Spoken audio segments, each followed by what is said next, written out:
할렐루야. 하나님께서 오늘도 저와 여러분들 편에 계십니다. 승리하는 삶을 주시기를 축복합니다. 오늘 하나님께서 우리에게 주신 말씀은 디모데후서 제2장 14절에서 26절까지는 말씀입니다. 한 사람이 그리스도인으로 거듭나고 또 신실한 제자가 되는 것은 사람의 노력으로 의지로 되는 게 결코 아닙니다. 하나님의 성령의 빛이 임해야 돼요. 은혜가 임해야 돼요.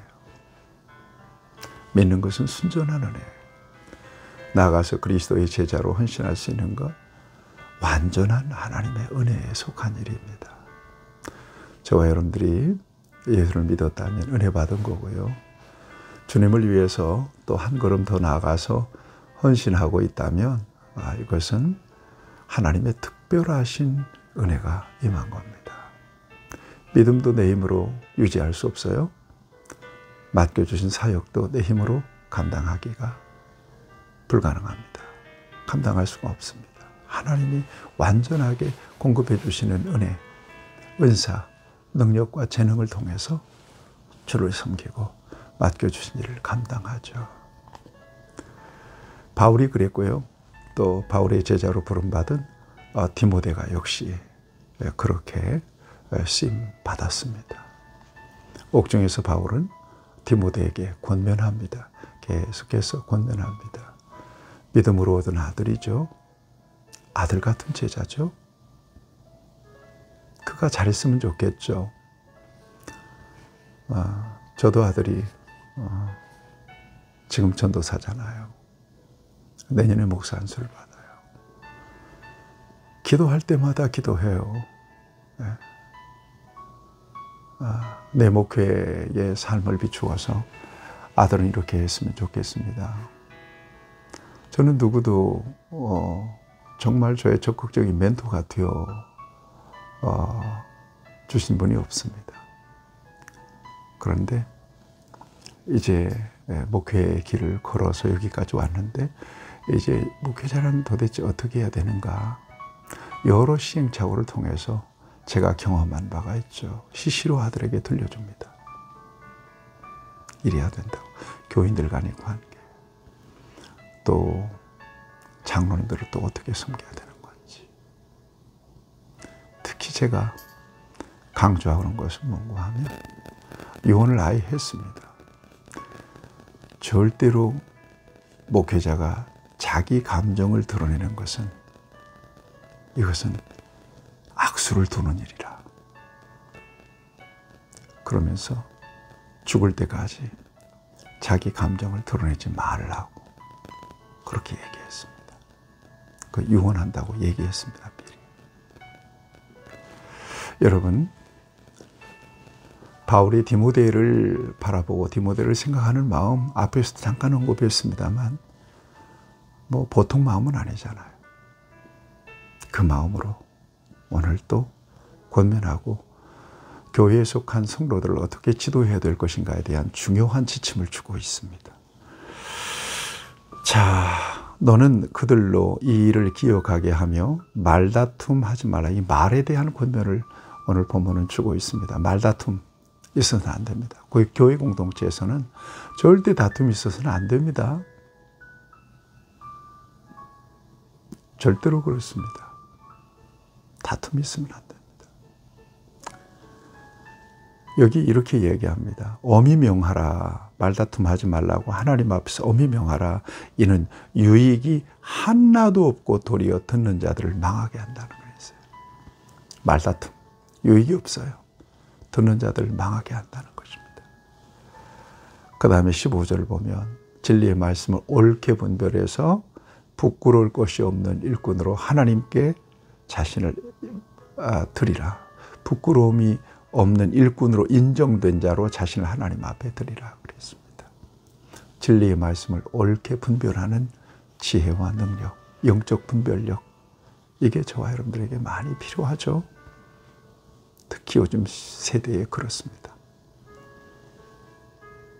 잘 분별할 수 있게 되기를 바랍니다. 또 말에 대한 얘기가 나와 16절에 망령되고 헛된 말을 버려라. 어떤 말이 헛된 말이에요? 진리에서 벗어난 말이에요. 사랑이 없는 말이에요. 다툼이 있는 말이에요. 하나만 한 말이죠. 여기 보니까 그들의 말은 악성 종양이 퍼져감과 같은데, 암과 같다는 거예요. 이런 다투는 말, 다툼의 말, 불신의 말, 비방의 말, 이런 말들은 공동체 속에서 악성 종양과 같다는 것입니다. 아무 유익이 없다고 말씀하죠. 예. 대표적으로 어떤 사람들을 후메네오와 빌레도가 있느니라 그랬거든요. 후메네오, 빌레도. 이 부활 논쟁에 있어서 굉장히 복음에 배치되는 그런 말들을 하고 다녔던 것 같습니다. 이 사람들이 교회의 암적 존재가 된 겁니다. 특별히 신앙과 신학에 있어서 이 성경에서 벗어난 것은요, 진리를 수호해야 된다는 차원에서 저와 여러분들이 분명하게 나서야 됩니다. 이건 인정이 아닙니다. 그런 차원에서 저와 여러분들이 어떻게 말하고 어떻게 행동해야 될지, 특별히 공동체 속에서 하나님이 주시는 지혜가 저와 여러분 모두에게 필요합니다. 그 다음에 여러분 20절 이하에 보면 그 유명한 그릇에 대한 비유가 있습니다. 큰 집에는 큰 그릇도 있고 은그릇도 있고 금그릇도 있고 나무그릇도 있고 질그릇도 있다. 5가지의 그릇이 여기에 나와. 금그릇, 은그릇, 나무그릇, 질그릇, 4가지의 그릇이 나와요. 여러분 어떤 그릇을 쓰겠느냐, 주인이.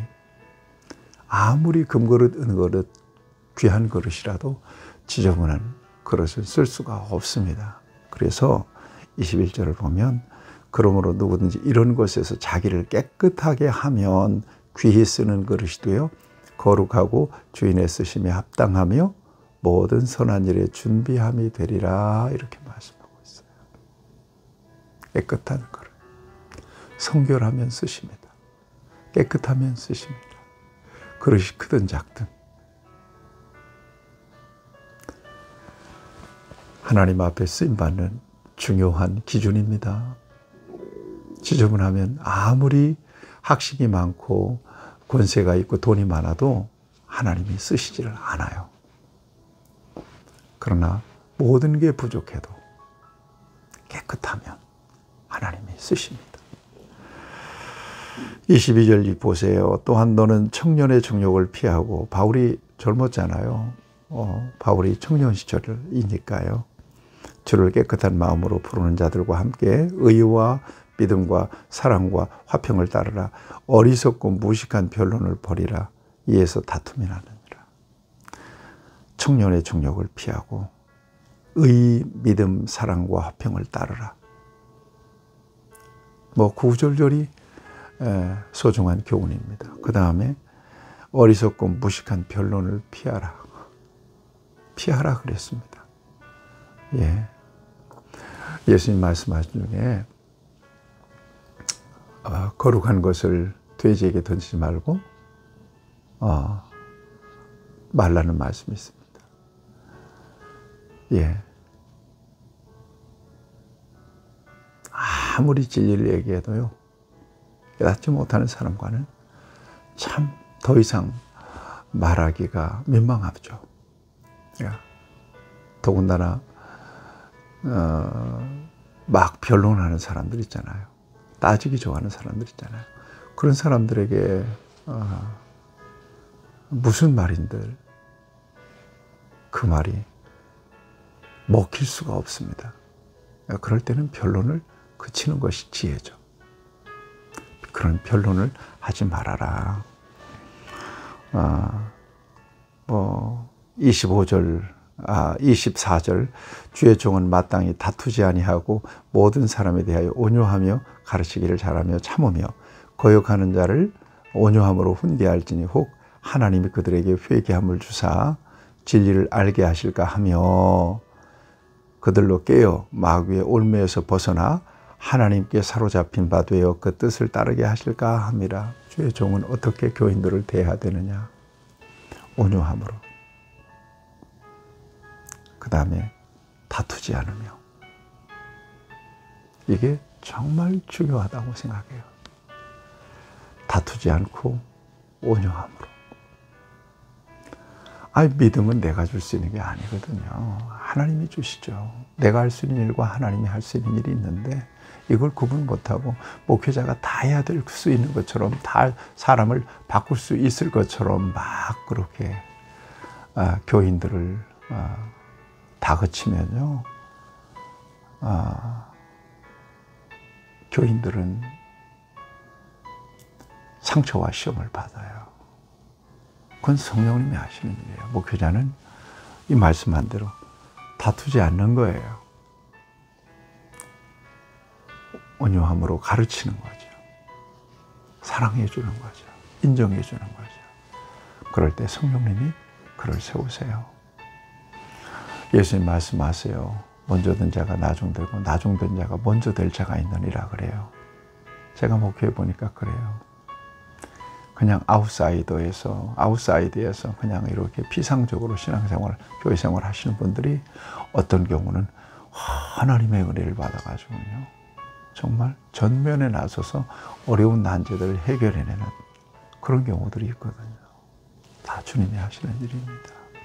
다만 사랑하고 축복하고 가르쳐주고 이 일을 목회자는 잘해야 되겠죠.